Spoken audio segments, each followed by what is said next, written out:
رسول الله صلی الله علیه وسلم فرمایل من لم يدع قول الزور والعمل به، څوک چې د روزې په حالت کې دروغ پرې نه دی، د دروغ گواهی پرې نه دی، بهتان لګول پرې نه دی، چغلخوري لایانی پرې نه دی، تهمت لګول پرې نه دی، بد رد کنزل لعنت ویل پرې نه دی، والعمل به او د کشان فاحش دا بے حیاي کارونه پرې نه دي، سترګې بیا هم غلط استعمالي، لاس بیا هم غلط استعمالي، د جسم نور اعضاء شرمګاه بیا هم غلط استعمالي، نو فليس لله حاجت، نو بیا هیڅ ضرورت نشته چې دا د الله د پاره فی ایدع طعامه وشرابه، چې دا د الله د پاره خوراک سکاک پریږدي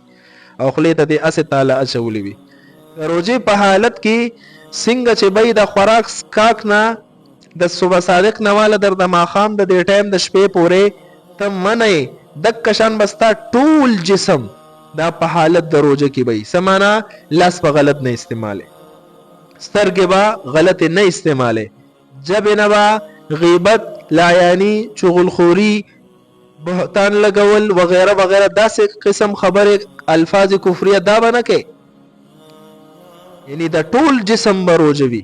صرف دانه چې خلی تم تعالی چولې خوراک سکاک د ماخامه.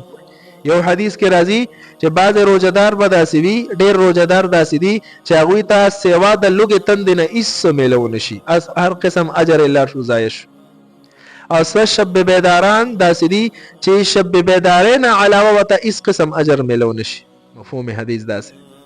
نو هسې نه چې مونږ روژه ونیسو مونږ ته به اجر هم میلو نشي، نو ډېره د نقصان خبره ده. نو بای کو د خیر خبرې کول شي خو ډیره ښه ده، ورنه کم از کم خاموش اوسه. د رمضان په میاشت کې خصوصیت سره د قران کریم تلاوت شروع کړه، قران له زیات ټیم ورکړه، تلاوت له زیات ټیم ورکړه، ذکر اذکار له زیات ټیم ورکړه، دعاګانو له زیات ټیم ورکړه، اور اهم چیز چې ستا وس کیږي نو د خپل چنګ گاوند کې وګوره چې کم فقرا مستحقین هغې سره مالی امداد وکړه، د هغې د راشن انتظام وکړه،